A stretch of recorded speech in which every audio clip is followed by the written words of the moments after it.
Today I'm going to talk about why people lose their autoresponders.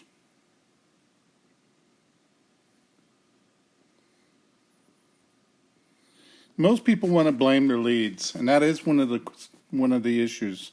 So here's the issues with leads. They're either low quality,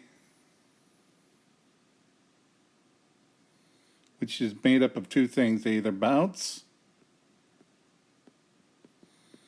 If you have a lot of bounced leads, they will be automatically removed from your autoresponder, but it tells the autoresponder that you're doing something funky or weird with collecting leads. Now, even guaranteed leads or solo ad leads, you're going to get a few bounces because people will type in made up email addresses just to get to see what's on the other side of your web form.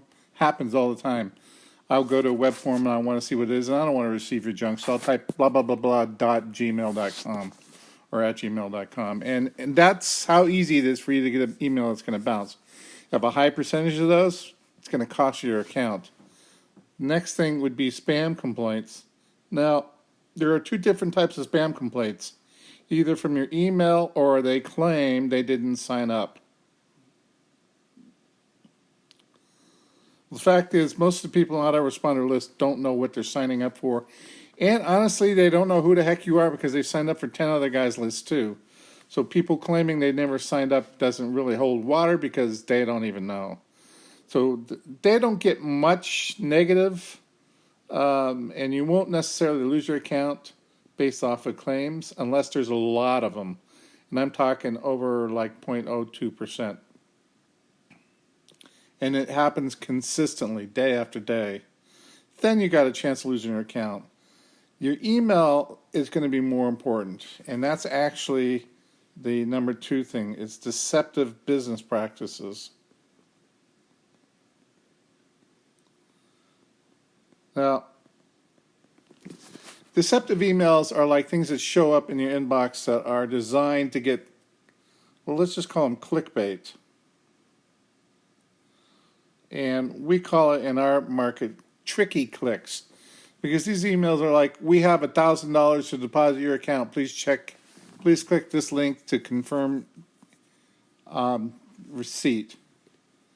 And someone goes, all right, $1,000, and they go and they click on it. And then it turns out to be a business opportunity offer. And as a result, they get mad. Or there'll be kind of a phishing email, like bank deposit. It'll say like from Wells Fargo Bank, we have a deposit for you. Please confirm receipt. It's another one.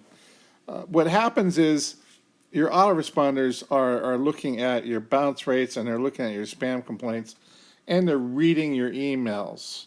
So if they see in your emails that you're doing deceptive things like saying from Wells Fargo Bank, and then some, deceptive thing to get people to click, then they're going to, it's going to cost you your account. That's what's going to happen.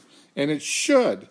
Now, a lot of solo ad guys do things like this because they're desperate to generate clicks from dead leads. And honestly, they just don't know what they're doing, because what they need to do is find low-cost leads and be able to segment the leads. And then never run a totally deceptive clickbait type of email stuff. If you do this, you will lose your account.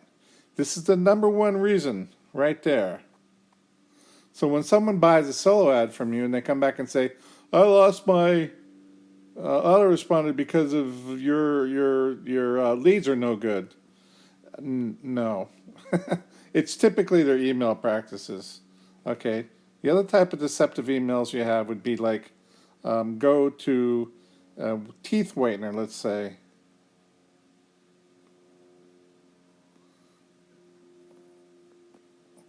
But it lands on some biz op. The good news is, what you're going to find is a lot of your emails, if you do any of this stuff, it quickly gets figured out not only by your autoresponder, but by the email service provider. So your email service providers would be companies like Gmail,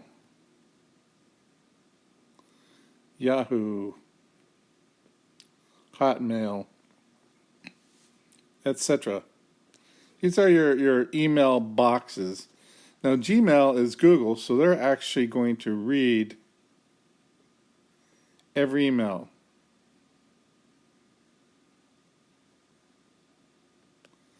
What you're going to discover is you're going to go to Google and you're going to do a search for a keyword, let's say a specific product name.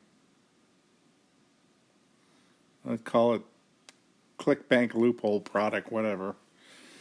And it's going to show responses, and part of what they're going to show to you is Gmail that you've already received. So they've read it and indexed it. They only show it to you. They don't show it to other people. But the fact is, there is no privacy. So when they read your email, they see if your email looks similar to other emails they've received spam complaints for, you're going to send an email from your autoresponder to Gmail account, and it's going to get sorted straight to the spam folder. It's got nothing to do with the leads. It's got nothing to do with bounce rate. It's got to do with the fact that Gmail reads your content, and if it looks like other people's content, it gets sorted to spam. So what they're also looking at, the autoresponder, is what we call the engagement rate. How many people actually open your emails? If they engage with them, you're good. It goes to the inbox. If they don't engage with them because they go, oh, I don't want to look at this, guess what? It eventually goes to spam. So it's a combination of those factors. Quality leads, bounce rate, spam complaints, the type of emails you send, and then one final very critical thing. Don't broadcast.